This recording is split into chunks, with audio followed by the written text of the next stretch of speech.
What's up? How's everyone doing? My name is Angelo Baque. I am the founder and creative director of Awake New York. And today I have the pleasure to be accompanied by someone I consider not a friend, but a best friend, a colleague, a brother, a companion in this journey that I've been in for over 20 years. Um, He's a multidisciplinary, some might say a jack of all trades, master of some. I bring to you Tremaine Emory. Tremaine, if you don't mind taking a few seconds to, I guess, give your version of who you are and what you do to the listeners and viewers. Cool. Yo, thanks for having me, man. Pleasure to be here with you. Tremaine Emory, and I am a designer, artist, founder of Denim Tears, creative director of Denim Tears, co-founder, creative director of No Vacancy. Yeah. Cool. So, T, what we're going to talk about today is just kind of like um, doing a little kind of like pullback and viewing of like the past, the present, and the future of streetwear and fashion as a whole. So I think let's start with the past. What changes and what shifts have you seen in the last 5 years happen in our world? The main changes I've seen in the world of, creating clothing, guys and girls that look like us, and from where we're from, creating clothing is the interest from big money, big brands, and how can we help big brands sell their items or promote their products, or how can we be at their fashion shows, or so on and so forth, like so many things. So it's been interesting, across the board, across music, across art. It's all art, but what society considers what's art, what's music, and then what's fashion, clothing. Seeing, just seeing our tribe like go places we've never gone before, Right. but also seeing things not change that much. So that's been like the kind of like, I think that's the tension where it's like so much has changed, but then so much hasn't changed. Like, let's say how certain designers are referred to, they're not seen as just designers, stuff like that hasn't really changed much. It's been been that way, and it's still the perception of certain designers versus others. But that's what I would say. The big change is just seeing big corporate conglomerates and companies interested in what we do, because we've been doing what we're doing. Yeah. Right. I met you in front of the Union store over 20 years ago. Union, you know what I mean? So me and you and our tribe of people, we've been buying the books, watching the movies, go to film forum, whatever it is, all the things, we've been doing that. So it's just like, maybe, I guess the commercial world is caught up in the last 5 or 10 years. Yeah. Kind of late. Yeah. Caught up kind of late. But that's what they do best, Yeah. Because what we did back in 99 and 2000 was considered underground. The things that we're into, the music we listened to, the art we were into way before any contemporary rapper decided to like shout out Basquiat in a lyric. Like, that was our favorite art. That was our hero. You know what I mean? That was somebody that I looked at as being like the original like counterculture, disruptive, like fucking up the art system. Yeah. And kind of having this plan, like a marketing plan. You know what I mean? Like, if you really studied what he did, like he worked the system to his benefit, right? And when I think about the last 5 years, kind of like, echoing what you just said, I remember there was always this wanting validation from luxury, right? Like, especially for where we come from, the school that we come from, especially like School of Design and things that, we thought, I'll speak for myself. I found aspirational, right? That I wanted to be a part of.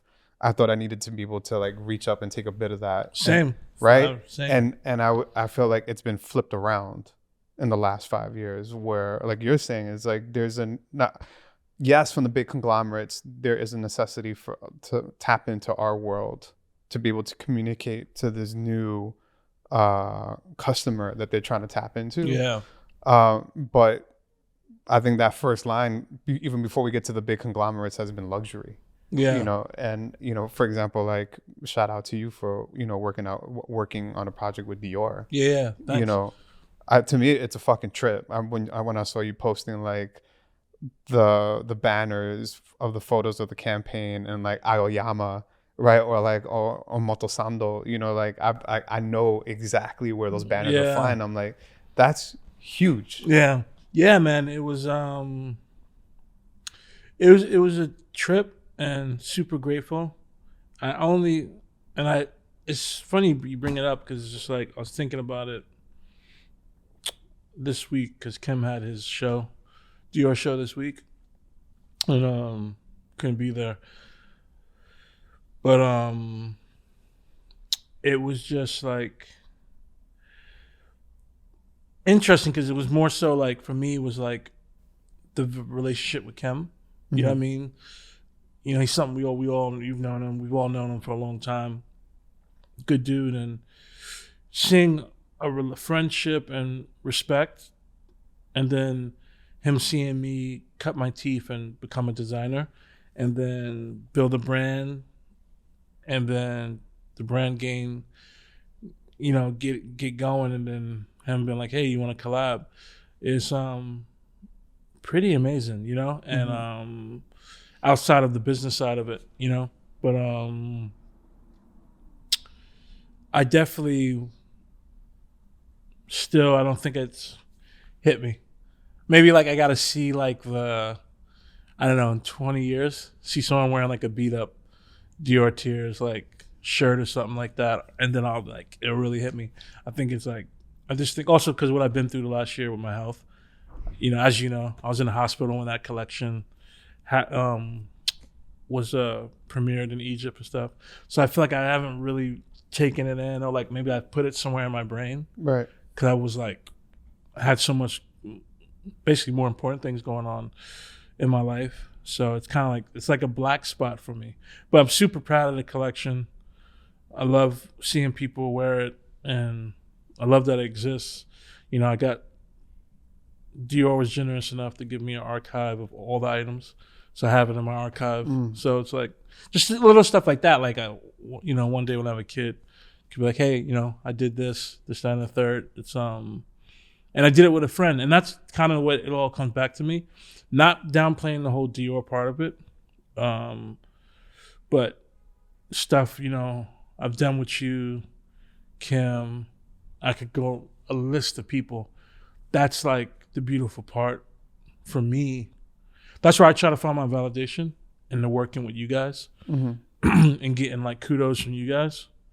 And I'm working on myself to not seek validation from the things I used to. Right. Because it usually fails you. You know what I mean? Whereas you don't fail, you know, you're a perfect example. You don't fail me as a friend and as a comrade, you know? Yeah. So, and even if you did fail me one day, we could talk about it. You know what I mean? There's compassion and care there. Right. Vice versa, you know? So that's what over the last couple of years, that's like really focusing on that, you know? So I'm always good for sliding into Tremaine's DMs like once a year to be like, I need that. what do you post? And if you don't, and I'll totally step off the subject if you don't mind, because you glazed over it really quick. And as someone that's been as close to you all these years, you know, it wasn't Tremaine just being in the hospital. Tremaine had a near-death experience. Yeah. Over a little over a year ago. Yeah. And it was, you know, it wasn't my experience, but I'll tell you right now, like as your friend, you know, as your brother, you know, like it's something that rocked me. It scared me because, you know, unfortunately we've lost a lot of friends over the last couple of years. So yeah, you know, like for me to work with a brand like Dior would be like a top 10 moment in career and life. But then, you know, you're going through this period of like you're literally fighting for your life. Yeah. You know, I was there. You're there. I was there. You know what like I mean? Literally there. Yeah. You know, do you mind speaking on that moment of like having that experience? No, of course. Yeah, I mean, it was just like the best of times and worst of times, because like I got to see the love that people like you and Andy and A-Side and so many people, Chris, whatever, I could name, Anthony, my man Anthony Spector, you know, so many people, small group of people gave me in my moment, you know, my greatest moment of need, my dad. And so that was the beautiful part. The horrible part was going through the experience, you know, being in the hospital for 3 months, almost dying 3 times in those 3 months, and the recovery, which is still part of my life every day. Might be a part of my life for the rest of my life. But, you know, the main thing, Lo, is gratefulness. Mm-hmm. You know, even like coming here, I was like, damn, I remember Lo coming to see me at the ICU, Lo coming to see me when I was in between ICU and rehab, coming to see me in rehab. I remember you went away, you came like, yo, I'm going away for a bit. I just wanted to come see you before I go away. You know, all that is like it's beautiful memories. Even though it was super, you know, it is, like you said, it wasn't, wasn't my experience. It was, because I do feel, even when you asked me the first question about the last 5 years, the other thing that came to my head is like the last 5 years, there's been a lot of loss, especially these last 2 or 3 years, you know, with the names that people know mm-hmm. because of their celebrity, and also names people don't know, mm-hmm. you know, like Sponto, who everyone, you know, people know Sponto, people know V, and, you know, Megan, who, you know, we just lost, you know, Brian's partner, and Megan, our friend, and rest in peace, Megan. You know, yes. So many people that are a part of this this thing of ours are gone. I think that's another thing I've really made me want to just enjoy the people more than the stuff. So, you know, that's what I think the main thing, having that lower aortic aneurysm and almost being out of here, was just like enjoying the people. You know, obviously we still can't see each other as much as we did in our younger years because we have more responsibilities, mm-hmm. and we have families that we help take care of and depend on us. So it's not like back in the day where like you come to London and I see you, like you're in London for 7 days. I see you 4 or 5 out of those days, you know? It ain't like that anymore. But going to Scotch. Going to Scotch, doing, you know, DJ, you know, putting together parties for no reason. Yeah. Like Angelo's in town, put together a party, you know what I mean, for freeze or whatever. So it just made me lock into the people that were really there for me, and also made me be like, well, make sure I'm there for people when they go through their thing. Yeah. You know, that's the main thing I learned from that. And then, yeah, but also to the Dior thing, I think it made me, I always have perspective. So that's the thing. A lot of people are like, oh, did almost dying give you more a new life perspective? No, because I grew up, you know, my pops, he's a talker. Mm-hmm. He's a Southern philosopher, you know what I mean? So my dad always was kicking to us and my mom about the importance of living in the moment and not taking life for granted and having fun, you know, and it could end at any moment. So I didn't gain that perspective. I did gain the perspective of, you know, when you're in the hospital, you come hang out with me for 2 hours or however long, we wasn't talking about clothing or we was just talking about us, life, or whatever, you know. So it definitely did make all of it less important to me, you know. Not that it didn't make me want to quit or anything like that, but and it didn't lessen my drive. I still got the hunger, but it just, far as the result I'm still gonna work my ass off and do my best to my abilities, but the result don't matter so much to me. The peanut gallery, the critics, this, and also the adulation don't matter as much, because I got pulled out of it for like a year. You know what I mean? Literally, you know, I was on injured reserve. I was just out the game for a minute, just watching, and that gave me a different perspective. The life perspective I had that already, but as far as a perspective on the game, you know, like I never put myself in a situation where stress is I'm stressed out. You know what I mean? Because it ain't worth it. You know? Right. It ain't that serious. Yeah. And you focused a lot on, you know, post facing your own mortality and how it affected kind of like life, but how did it affect your creative process now and work? I gotta be more strategic with my time, you know, because my physical therapy regimen, and you know, one of the keys to my recovery has been sleep. So, you know, I didn't sleep a lot before, you know, not because I was out partying every night or anything like that. It was because I wasn't out partying every night, but a lot of it was just, you know, up late, up early, and on a lot of flights. So, you know, that's been curtailed, where it's like, it's all got to fit within me getting my 9-10 hours of sleep, fit within me doing my 3 days of physical therapy, me eating and getting the energy, and yeah, just not pushing it anymore, you know? So that's, and if I gotta like miss out on an opportunity or something like that, then, you know what I mean? So be it, you know? Still work hard, still, you know, in my office every day, but just everything within reason, you know? Yeah. And I urge that for my colleagues, my employees too, is to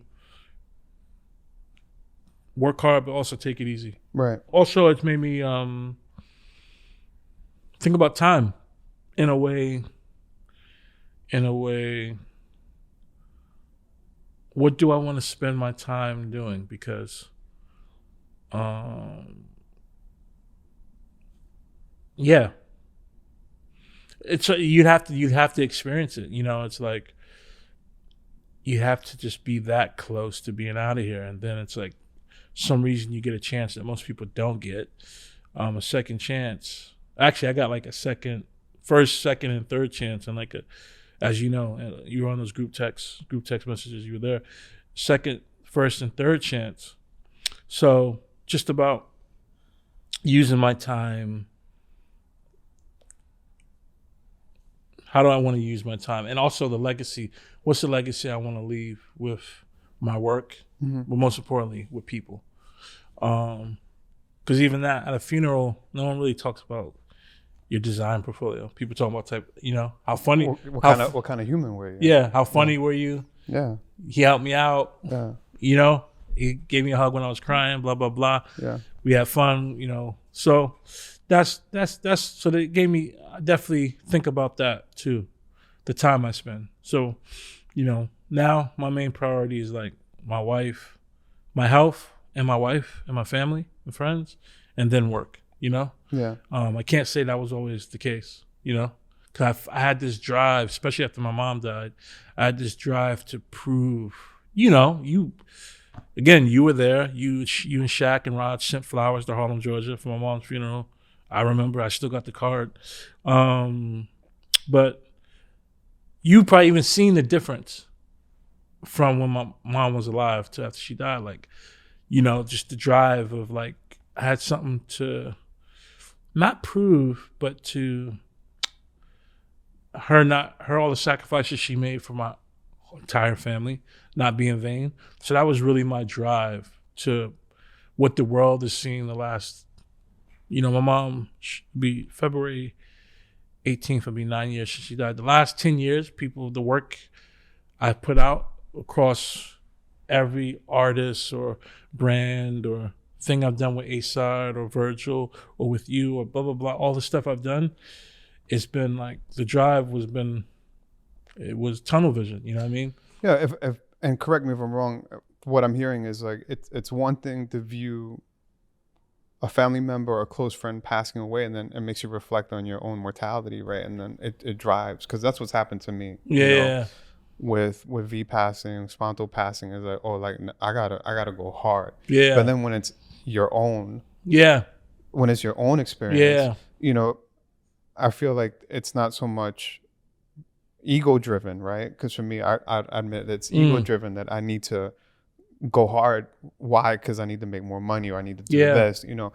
And it's not like, what I hear for you is just like this firsthand experience of, you know, your time being up here. It's as actually like softened your existence, you know, and being able to prioritize what matters most. Yeah. Yeah. Right. Straight up, you know. No, definitely softened it, you know, because it's like, I give you an example. Boom, I moved back to New York February 14th, 2022. And my dad lives in New York, and me and my dad have a great relationship. He lives in Fort Greene. We were seeing each other a good amount, but really, how much was I seeing my pops? When I got sick, he was in the hospital, you know what I mean, every day.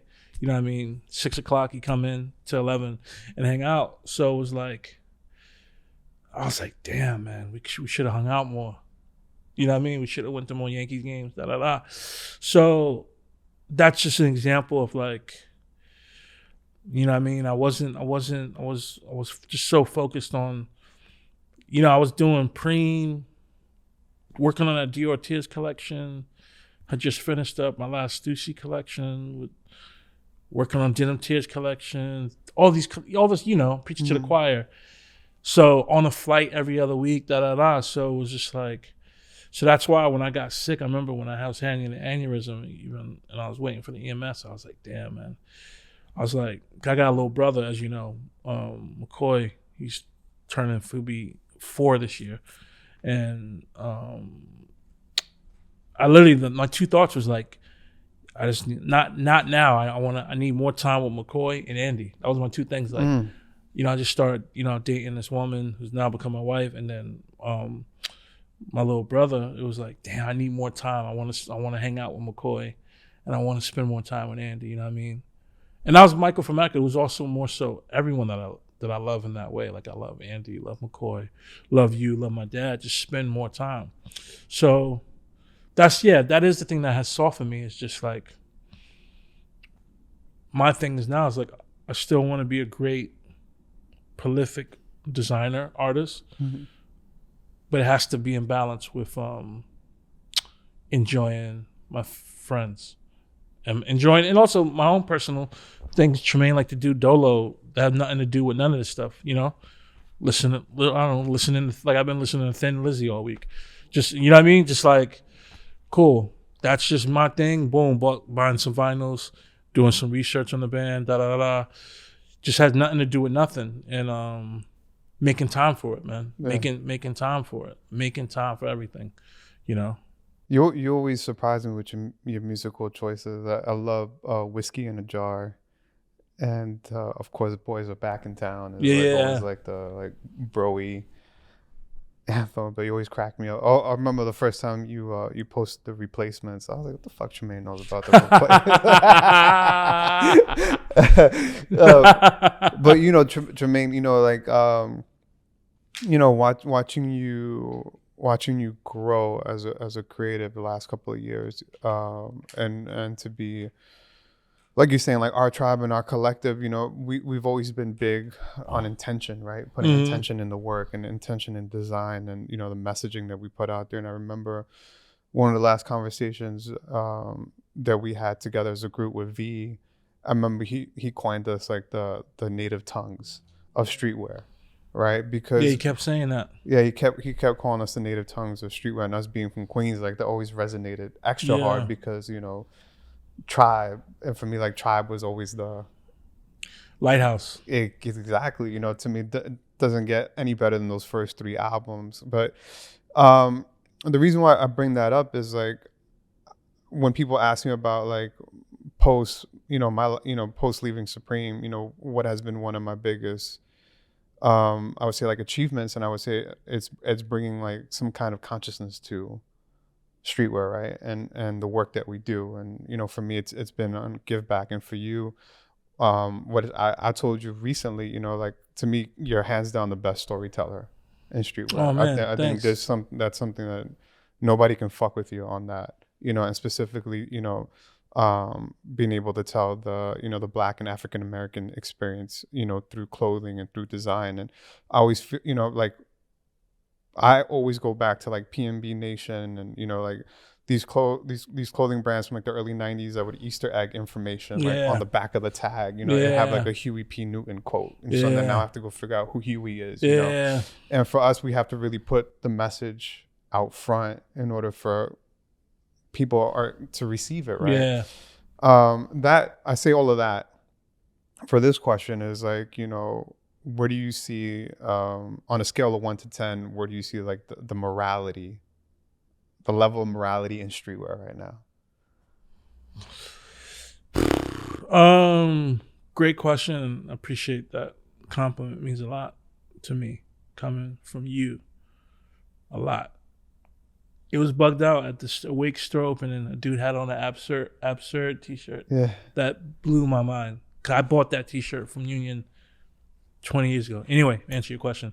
I think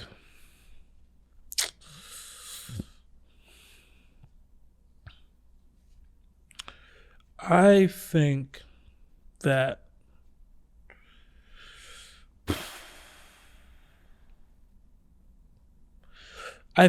there is a lack of parity in,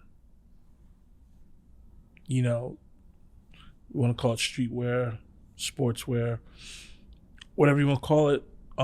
There's a lack of parity in the intention of the clothing, and the thing is, it's like, it doesn't always have to be the way me and you do it, or let's say like, it's just like intention, and it doesn't, so you can convey the POC experience without it being like red, black, and green.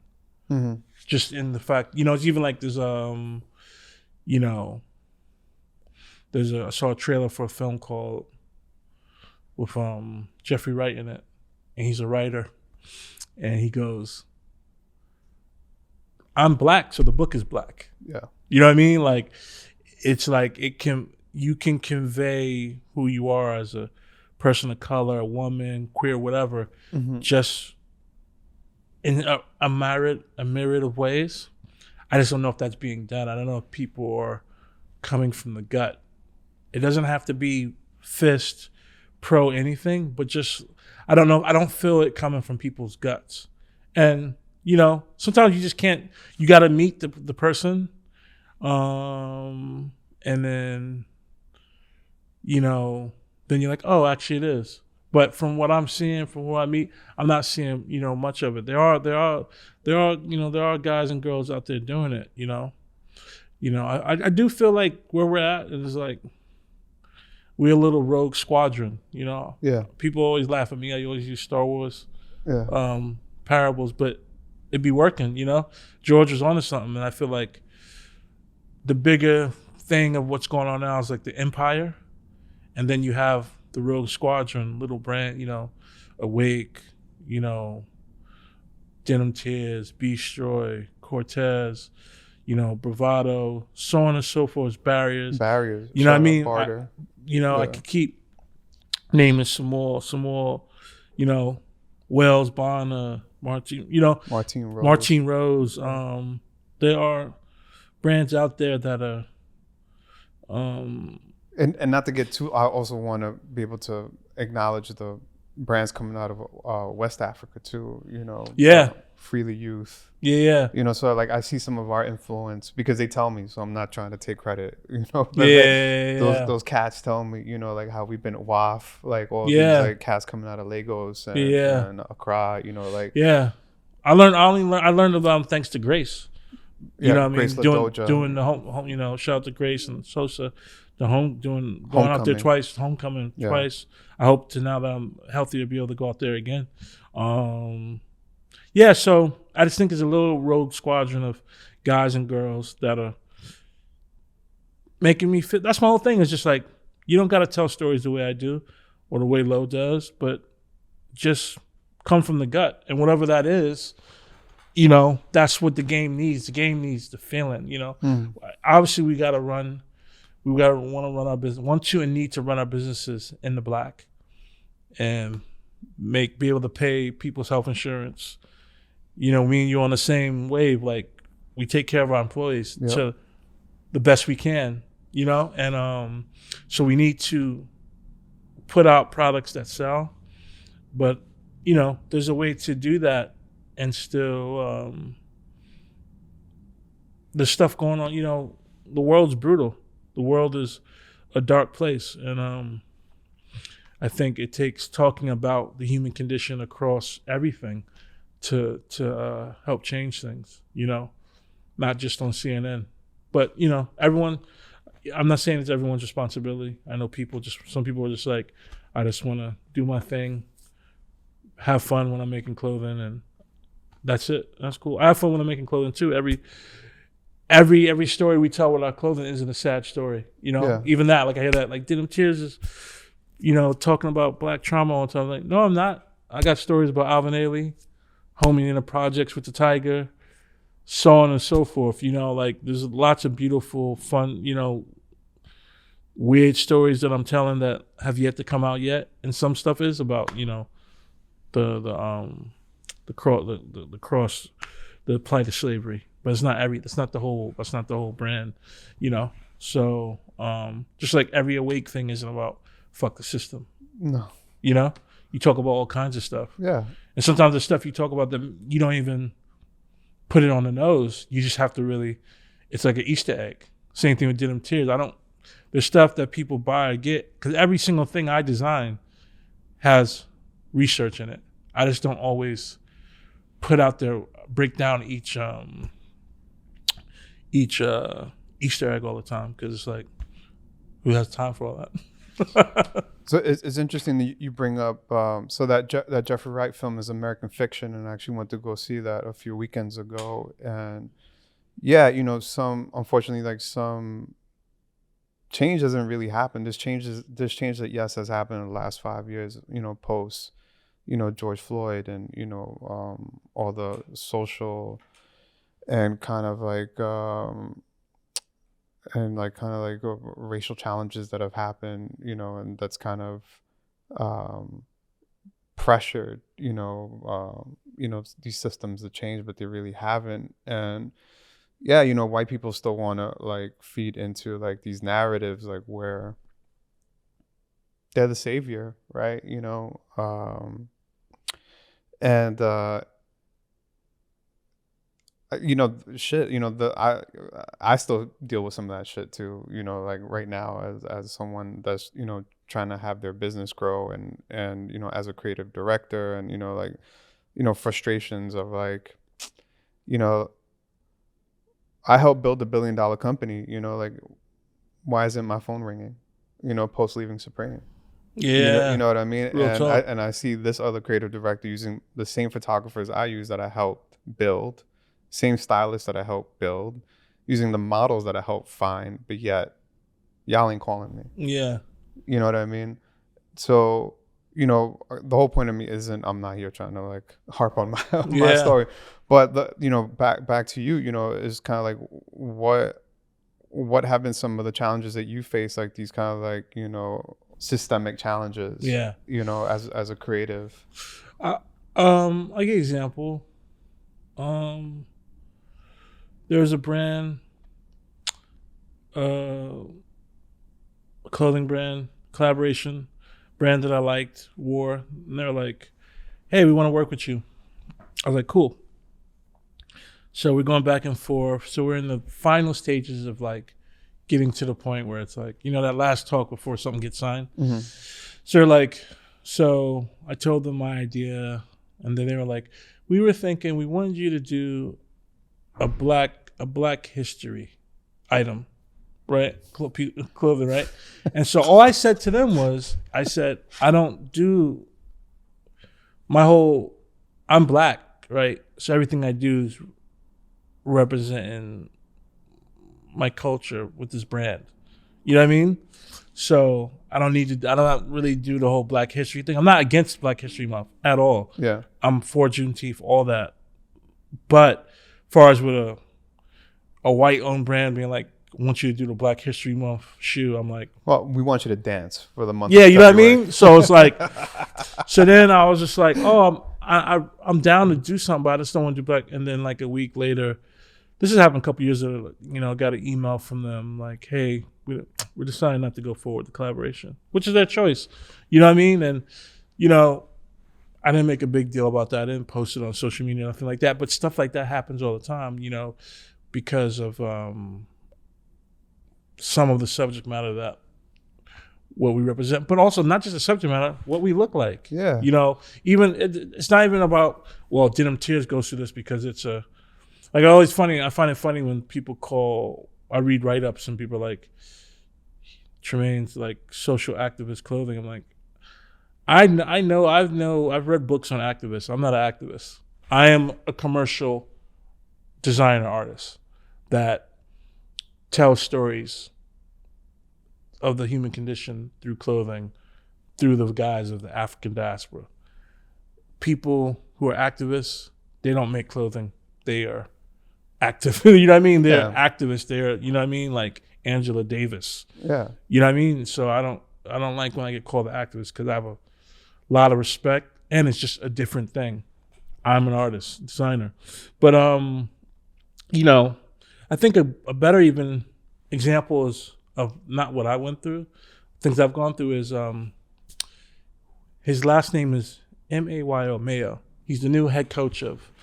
I want everyone who's watching to do this. When you finish watching this interview, go to Bleacher Report or whatever and look at the press conference with Robert Kraft and the new Black head coach of the Patriots. The Patriot, yeah. I heard that. I heard that quote. Right? Yeah. And the quote was just, he said, systemic issues are a real thing and they're still here and we have to keep working to change things.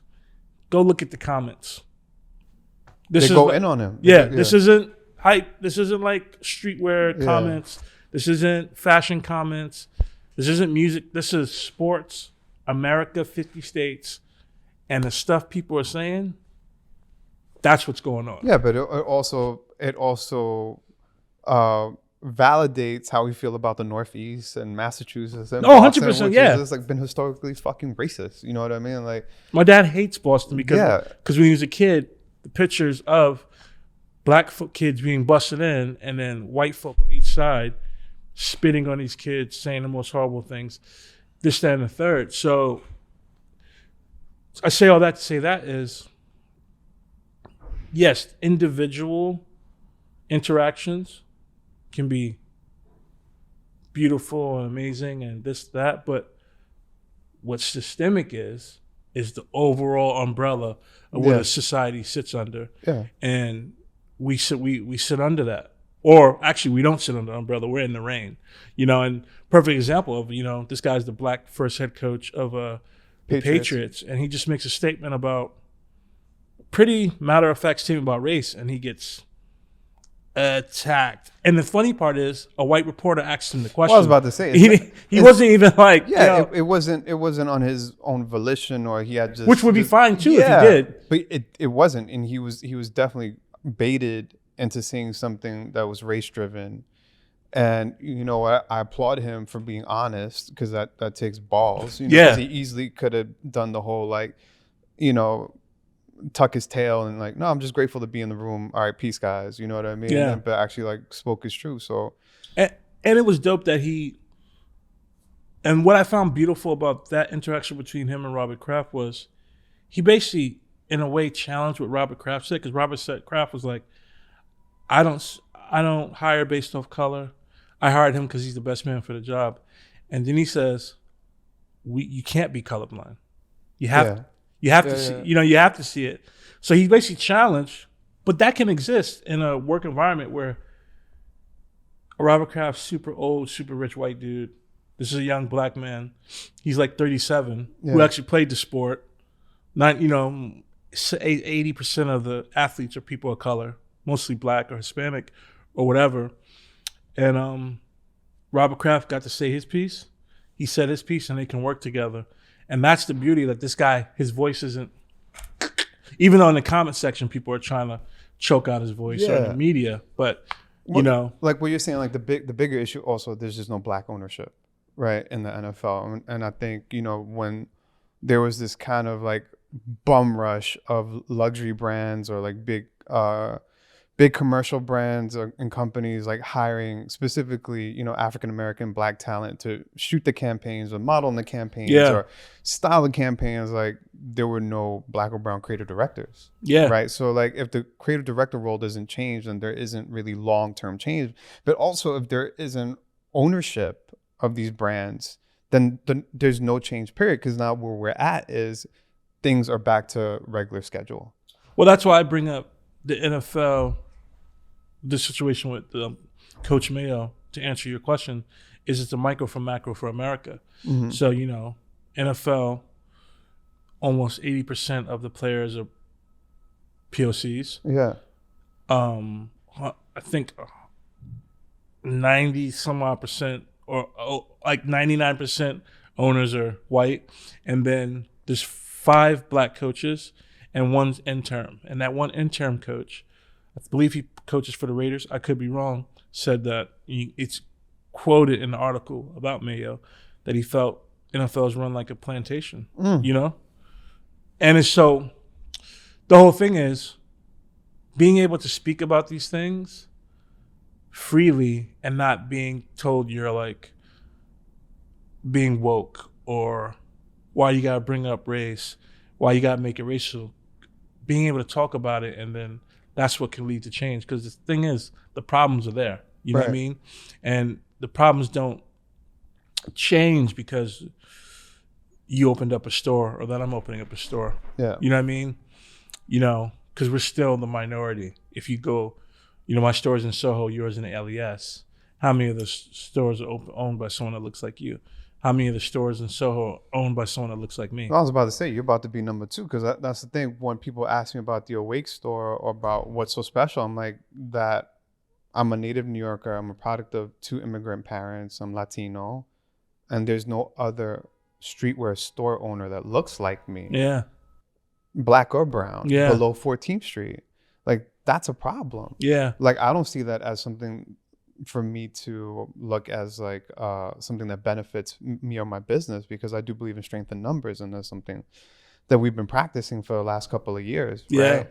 But kind of like going back to like these kind of like issues, like these systemic issues, like you just recently had a challenge with the departure of your last job, what I mean? Supreme. And with Supreme, and that's, I don't, one, this isn't no clickbait shit to try to start talking shit about Supreme, but I think really it's really like the learning lesson, right? Yeah. 'Cause I think like, a lot of kids see what we do and they see the glory, right? The glory, the glitz and the glamour of what we do, but really like what would be your like your words of advice, for this next generation trying to get these CD rolls at places like Supreme or Dior or Vuitton, like, what's the one thing, if you would have been able to turn back the clock a year and a half in the middle of those negotiations or talks, that you would have been like, you know what? Great question. I need this. Great question. I would say slow down, tranquilo, and tranquilo means chill. Chill. Cójalo con te que dice. And just don't get too. You don't have to say yes because of what your family never had or the struggle. Cause that's the thing. Forget talking about Supreme. I could put the onus on myself. Big part of I said yes was because V passed away. So I was like, well, who the kids got that look like them in a position like that? Right. You know what I mean? Because, V's advice was like, I don't know if you should do it. V was like, why are they asking us now? you know, you got your thing going, what it would take for you to change that brand culturally. That was literally the last conversation I had with V before we were in a car going from his DJ set at Circle Loco to the Mercer. He's like, so what you gonna do about the Preem thing? And he's like, I just don't know if it's worth the energy it would take for you to change it culturally. And they're hollering at you now. You've been, you know, why are they, V always said us, as you know. Yeah. He was like, why are they hollering at us now? They should have been had someone like us in that position. So I should have talked to you, a couple other people I didn't talk to before, because I felt I had to do it. You know, ASI was like, nah. You know what I mean? Mm-hmm. And not because Supreme sucks. Supreme's a great brand. But because what do you think you can change there? What are you gonna really achieve? Is the money and time worth what you're losing for your time and this, that, and the third, and what's expected of you, and the pressure that was, you know, put on me to I don't know, basically reinvigorate a brand that, you know, had become like a heritage streetwear brand and, you know, wasn't really popping like it once was, because that's what happens over time. It's going to happen to Denim Tears one day, going to happen to Wake one day, you know, happen to Rap. You know, Rap's still around, but it's not popping like it was in the 90s, you know, but it's still great. So that's what I would say to kids, is just really think about your validation index. Why are you doing this? You don't owe nobody nothing. And if it really works for you, cool, go do it. But you don't owe the culture nothing. You just do what's best for you and healthiest for you, you know, especially if you got and also if you have your own brand that's popping, that's the main thing with the trajectory of, you know, where Denim Tears is at culturally and financially. I didn't need the job, so why'd I take it? You know what I mean? And that got nothing to do with Supreme. That's me. Right. And that's the thing I've been, you know, working on. And that's the advice I would give, is just like, if you have your own thing, why are you scared to put in the full time, put fully into your own thing, which you're about to give and work for someone else? Especially if that thing is like based off our culture. You know what I mean? Which, you know, Supreme partly is, you know, largely based off of, you know, New York. Black and brown culture. Yeah, 1,000%. You know? So that's what I would say to kids, is just like really think and really talk to your peers about it. You know, I didn't really do that. Because I was speeding. Goes back to the conversation about the health and all that other stuff. It's like, I was speeding on this, that, fights, this happened, boom, V died. Boom. Literally, I got the offer the week V, you know, the actual letter the week V died, like in Miami, you know? I should have just been like, guys, I'll talk to you in a month. One of my best friends just died. So that's on me too, you know what I mean? Yeah. So I would say. So would you say that was a little ego driven then? Yeah, definitely. Validation of like having that, getting that stamp. You know what I mean? Like getting that stamp, like validation, like getting that stamp. Whereas really the only validation I need, I give you an example. I went, because Andy had never been to my old neighborhood. So I took her to Farmer's Day, which is the best day to take her. She could meet all the guys and stuff. So we went to Farmer's Day, something they've been doing the last 3 years. And we all hang out by the rock, barbecues, music, like old school shit. And boom, my man Nigel came, and the line was mad long for the food. And I'm on my crutch. I was like, yeah, I can't wait on this line. So Andy and Nigel, what you want to do? I said, yo, let's go by the fish spot by 40, not far from 40 Projects. So Nigel takes us, we get in the car, and we drive around this street called the White Wall. Anyway, there was these kids, young kids on 4-wheelers, and one kid had on tank top and the Beastroy Denim Tears jeans. That's the only validation I need. The streets I used to walk as a single-digit, double-digit teenager, 20-year-old, this kid's wearing me and my comrades, my friends' clothing. Why do I need any more validation than that? That's the thing. Me and Supreme both played a part in that thing not working out. One of the parts I played in is just like me caring about that validation of being a Crave director.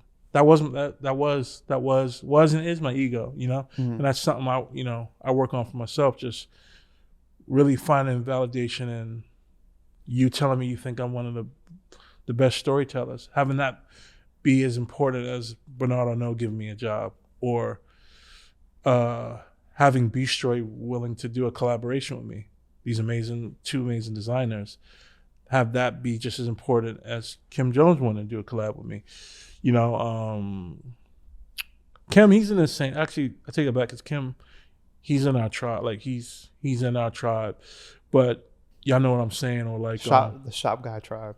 Huh? Shop guy tribe for real. Work at Hideout. Worked for Hideout. Worked for Michael Kopperman. Yeah. But just getting the main validation for myself. Am I happy with what I did? And then the second level of validation, if you're even gonna go there, from my tribe, and also really it's about. And my man Anthony, my business partner, told me this. He said, Tremaine, it's just about you and your art and the customer. Yeah. Not even the customer. You don't even got to buy Denim Tears. It's about, you might just watch the videos. That's all that matters. Everything else is noise. And that's the advice I could give is, it's about you and the viewer. Everything else is noise. And spend your time, as far as when it comes to your art and designing, is thinking about the person that's taking their time, valuable time, to watch your videos, come to your store, spend their money where they can spend it on anything else, on your stuff, repost your stuff, like it, tell their friends about it. Focus on them. They're the most important. They're the most important thing. Besides you being, and then the most important thing is you being good with the work. So that's the thing. One of the things I learned from that situation. I should have thought about that more before I signed that contract. You know what I mean?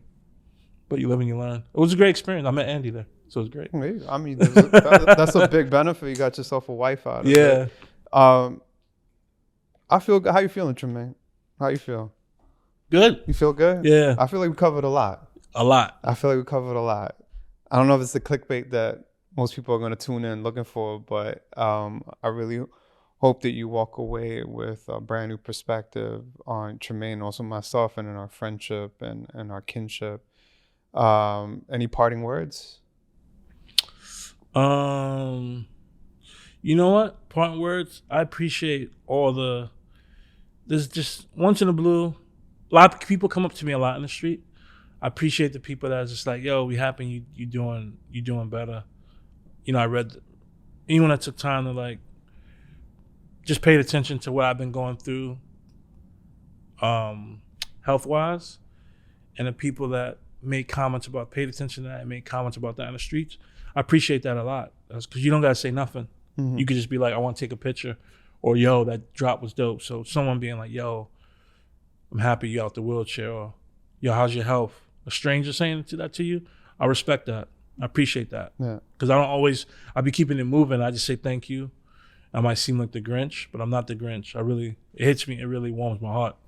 But also it's a testament that New Yorkers are not assholes. Nah, you know yeah, I know you're specifically talking about New York. New York, I'm talking about New York, because that's the love I get here. Yeah. When I get the random kid like, yo, we see you, we fuck with you. And it's always on the day that I'm like, I don't want to do this shit no more. Yep. I'm done. I don't give a fuck about t-shirts or any shit. And I'll get like the random fucking little Colombian, Ecuadorian kid like, yo, thank you for what you're doing. I fuck with Real you. Talk. I'm just like, okay, cool. I guess I'm doing the right thing. So, Real talk. That it like really hits me in the heart when